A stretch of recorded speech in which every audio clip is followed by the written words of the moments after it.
Muy buenos días, queridos amigos. Es una alegría poder estar con ustedes en esta ocasión para compartirles el capítulo número 9 del libro complementario titulado Administrar para el Señor, escrito por Edward Reid. El capítulo de esta semana es el capítulo número 9, titulado Guárdense de toda avaricia. En esta ocasión te compartiremos la primera parte, que dice así: Cuidado, guárdense de toda avaricia, porque la vida del hombre no consiste en la abundancia de los bienes que posee. Lucas 12:15. Lucas 12:15 cita las palabras del mismo Jesús. En la mente de Dios, la codicia es un gran problema. Está prohibido en el 10º mandamiento del Decálogo, y la Biblia registra la terrible suerte de aquellos que se negaron a cumplirlo. Elena de White señala algunos ejemplos bíblicos. Tenemos ante nosotros la terrible suerte que corrieron Acán, Judas y Ananías y Zafira. Y antes de esos casos, tenemos el de Lucifer, el hijo de la mañana, que, codiciando una posición más elevada, perdió para siempre el resplandor y la felicidad del cielo.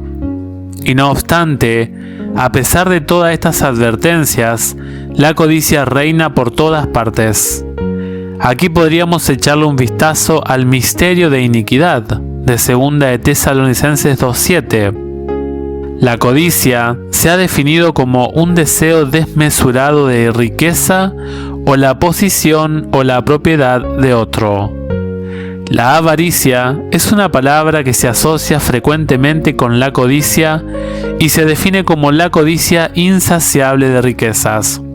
Vivir para sí es perecer. La codicia, el deseo de beneficiarse a sí mismo, separa el alma de la vida. El espíritu de Satanás es obtener, tomar para sí. El espíritu de Cristo es dar, sacrificarse para el bien de los demás. El 10º mandamiento dice: no codiciarás la casa de tu prójimo, no codiciarás la esposa de tu prójimo, ni su siervo, ni su criada, ni su buey, ni su asno, ni cosa alguna de tu prójimo. Éxodo 20:17. De este mandamiento se desprende que la codicia puede abarcar una amplia gama de objetos. La codicia es tan dañina espiritualmente que Dios decidió advertir sobre ella en su gran ley moral. En el Nuevo Testamento, Jesús advirtió sobre la codicia en la parábola del rico insensato. Cuidado, guárdense de toda avaricia, porque la vida del hombre no consiste en la abundancia de los bienes que posee. Lucas 12:15. La codicia con frecuencia está en la lista de los pecados atroces que nos dejarán fuera del reino de Dios. El apóstol Pablo declara: ¿no saben que los injustos no heredarán el reino de Dios? No se equivoquen, ni los fornicarios, ni los idólatras, ni los adúlteros, ni los afeminados, ni los homosexuales, ni los ladrones, ni los avaros, ni los borrachos, ni los maldicientes, ni los estafadores heredarán el reino de Dios. 1 Corintios 6, 9 y 10. En este capítulo aprenderemos cómo detectar y vencer la codicia al estudiar cómo arruinó la vida de Lucifer y otras personas de la tierra. La caída de Lucifer. La Biblia nos dice que Lucifer ocupaba un puesto elevado en el cielo. Declara el profeta: fuiste ungido, querubín grande protector. Yo te puse en el santo monte de Dios. Allí estabas, en medio de piedras de fuego andabas. Perfecto eras en todos tus caminos desde el día en que fuiste creado, hasta que se halló en ti maldad. Se enalteció tu corazón a causa de tu hermosura, corrompiste tu sabiduría a causa de tu esplendor. Yo te arrojé por tierra para que los reyes te vean. Ezequiel 28, 14, 15 y 17. En Isaías capítulo 14 se encuentran ideas adicionales sobre el misterio de iniquidad. Tú, Lucifer, que decías en tu corazón: subiré al cielo, en lo alto, por encima de las estrellas de Dios, levantaré mi trono, en el monte de la reunión, al lado del norte me sentaré. Sobre las altas nubes subiré, y seré semejante al Altísimo. Isaías 14, 13 y 14. Elena de White explica: Lucifer podría haber seguido gozando el favor de Dios, amado y honrado por toda la hueste angélica, empleando sus nobles facultades para bendecir a los demás y glorificar a su Creador. Poco a poco Lucifer se fue entregando al deseo de la exaltación propia. En lugar de procurar que Dios fuese supremo en los afectos y la lealtad de sus criaturas, Lucifer se esforzó por ganarse el servicio y homenaje de ellas.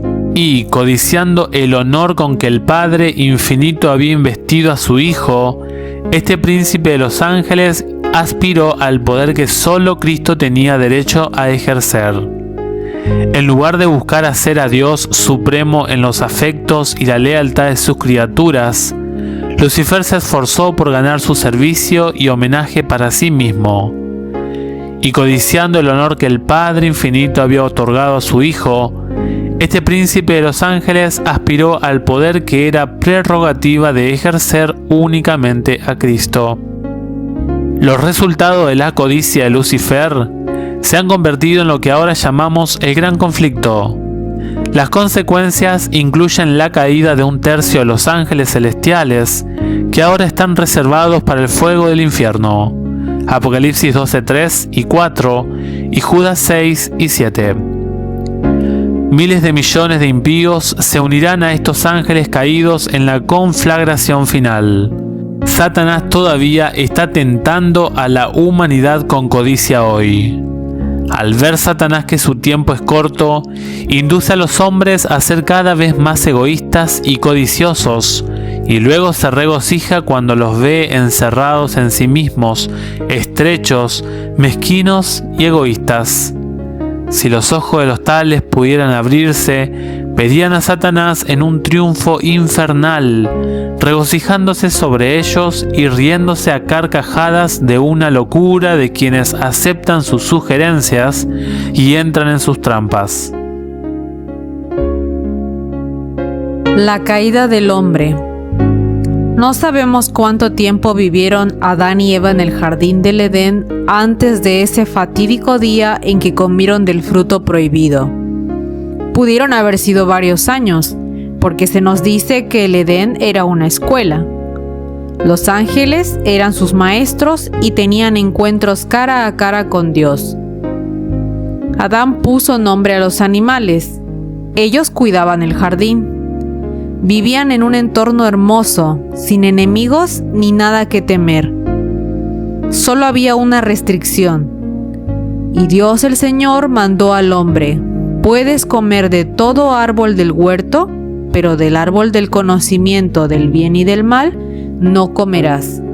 El día que comas de él, de cierto morirás. Génesis 2, 16 y 17. Lucifer, también conocido como Diablo, Satanás, dragón y engañador, aparentemente pensó para sí: si quiero tentar a Adán y Eva para que desobedezcan a Dios, debo probar con lo que me atrapó a mí y a 1/3 de los ángeles. Usaré la codicia. Les diré que Dios les está ocultando información. Hay mucho más para ellos.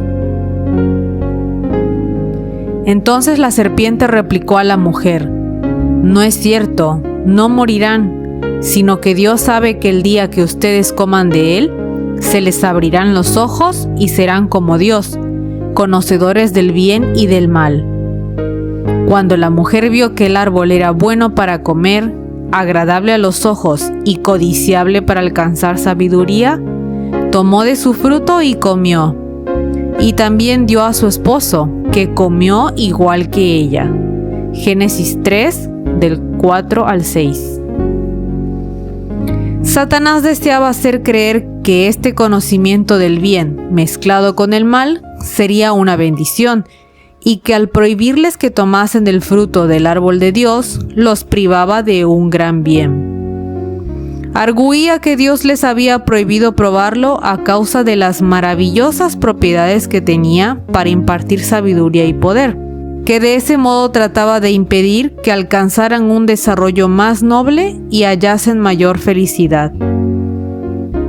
Declaró que él había comido del fruto prohibido y que el resultado había sido la adquisición de la facultad de hablar, y que si ellos también comían de ese árbol, alcanzarían una esfera más elevada de existencia y entrarían en un campo más vasto de conocimiento. Aunque Satanás decía haber recibido mucho bien por haber comido del fruto prohibido, ocultó el hecho de que a causa de la transgresión había sido arrojado del cielo. Esa mentira estaba de tal modo escondida bajo una apariencia de verdad que Eva, infatuada, halagada y hechizada, no descubrió el engaño. Codició lo que Dios había prohibido, desconfió de su sabiduría, echó a un lado la fe, la llave del conocimiento. Los resultados de ese acto codicioso se registran en la historia. Adán y Eva fueron expulsados de su hogar en el jardín. Caín mató a Abel. Y los habitantes de la tierra se volvieron tan malvados y violentos que Dios los destruyó a todos, menos a 8, en un diluvio mundial. Desde entonces, millones han muerto en guerras y enfermedades. Pero lo peor de todo es que ese pecado causó la muerte del Hijo de Dios, Jesucristo, nuestro Salvador. Balaam, el hombre del asna que habló. Los 40 años de Israel de deambular por el desierto estaban llegando a su fin. Aunque los israelitas eran unos 2 millones, no estaban preparados para la guerra. Pero Dios los ayudó a derrotar a Sehón, rey de los amorreos, y así ganar el control de la tierra de Galaad. El siguiente y último obstáculo entre ellos y el río Jordán era la nación de Basán. Era una nación de gigantes. Og, su rey, era el más grande de todos ellos y tenía 60 ciudades fortificadas. Una vez más, Dios derrotó a este enemigo, e Israel obtuvo el control total del lado este del valle del río Jordán. Aquí acamparon en perfecto orden durante algún tiempo, mientras Moisés se preparaba para la ocupación de Canaán. Fue en este momento y en este escenario que el rey moabita Balac pudo ver el gran campamento de Israel desde el monte Peor en el este. Balac consultó con sus vecinos madianitas y decidieron enviar a un grupo de hombres para llamar a Balaam, del que se rumoreaba que tenía poderes sobrenaturales, para que fuera a maldecir a Israel. A Balaam le ofrecieron oro y plata y una posición de honor. Balaam había sido una vez un hombre bueno y profeta de Dios, pero había apostatado y se había entregado a la codicia. No obstante, aún profesaba ser un siervo del Altísimo. No ignoraba la obra de Dios en favor de Israel, y cuando los mensajeros le dieron su recado, sabía muy bien que debía rehusar los presentes de Balac y despedir a los embajadores. Balaam sabía que su maldición no podía perjudicar en manera alguna a Israel. Dios estaba de parte de ellos, y siempre que le fueran fieles, ningún poder terrenal o infernal adverso podría prevalecer contra ellos. El soborno de los regalos costosos y de la exaltación en perspectiva excitaron su codicia. Ávidamente aceptó los tesoros ofrecidos y luego, aunque profesando estricta obediencia a la voluntad de Dios, trató de cumplir los deseos de Balac. Balaam amó el premio de la maldad. 2 de Pedro 2:15. El pecado de la avaricia, que según Dios declara es idolatría, le hacía buscar ventajas temporales y por ese solo defecto Satanás llegó a dominarlo por completo. Esto ocasionó su ruina. Balaam se negó a ir con los mensajeros. Con la esperanza de sobornarlo, regresaron por segunda vez con mayores regalos y más honores. Esta vez el Señor le permitió ir con los hombres, con el acuerdo de que no podría maldecir a Israel. Balaam ensilló su burra y partió hacia la tierra de Moab. En el camino, el ángel del Señor le salió al encuentro con una espada desenvainada. La burra vio al ángel y se salió del camino hacia un campo. La segunda vez que apareció el ángel, la burra se asustó y aplastó el pie de Balaam contra la pared. Cuando la burra vio al ángel por tercera vez, simplemente se echó en el camino. Cada vez que la burra respondía al ángel, Balaam la golpeaba con su vara.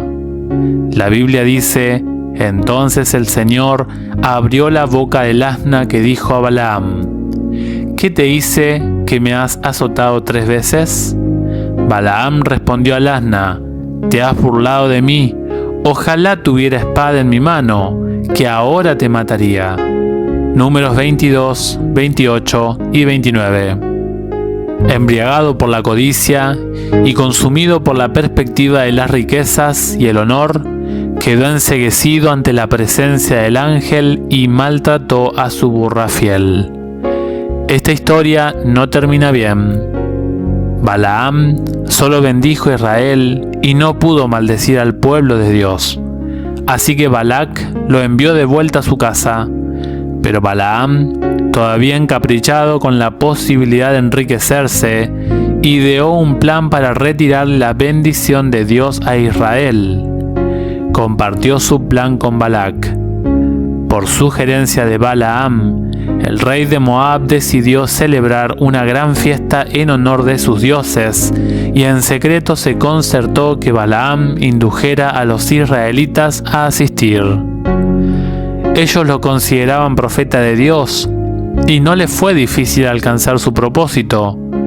Gran parte del pueblo se unió a él para asistir a las festividades. Se aventuraron a pisar terreno prohibido y se enredaron en los lazos de Satanás. Hechizados por la música y el baile, y seducidos por la hermosura de las vestales paganas, desecharon su lealtad a Jehová. Los jefes y los hombres principales fueron los primeros en violar la ley, y fueron tantos los culpables que la apostasía se hizo nacional. Acudió el pueblo a Baal Peor, Números 25:3. Cuando Moisés se dio cuenta del mal, la conspiración de sus enemigos había tenido tanto éxito que no solo estaban los israelitas participando del culto licencioso en el monte Peor, sino también comenzaban a practicarse los ritos paganos en el mismo campamento de Israel. El anciano líder se llenó de indignación y la ira de Dios se encendió. Las prácticas inicuas hicieron por Israel lo que todos los encantamientos de Balaam no habían podido hacer: ser separados de Dios. Debido a los castigos que los alcanzaron rápidamente, muchos reconocieron la enormidad de su pecado. Estalló en el campamento una terrible pestilencia, de la cual decenas de millares cayeron prestamente víctimas. Dios ordenó que quienes encabezaron esa apostasía fuesen ejecutados por los magistrados. Como resultado de la codicia de Balaam, Israel sufrió grandes pérdidas en la frontera de la tierra prometida. Muchos de los líderes fueron ejecutados y 24.000 personas murieron por una plaga. Números 25, 4, 5 y 9. Moisés envió 12.000 hombres armados a la tierra de los madianitas y mataron a todos los hombres, a los 5 reyes madianitas y a muchas de las mujeres. Allí encontraron a Balaam y lo mataron también. Números 31, 7 y 8. Querido amigo, aquí está la primera parte de este capítulo número 9, titulado Guárdense de toda avaricia. Primer caso que hemos estudiado es el caso de Balaam, con un final triste, trágico y lamentable. Esperamos que este contenido sea de bendición para tu vida y que estos temas sobre mayordomía cristiana sean de bendición para tu vida cristiana. Te esperamos en la segunda parte. Si Dios quiere, el día jueves te la entregaremos. Un abrazo grande y nos encontramos en la próxima.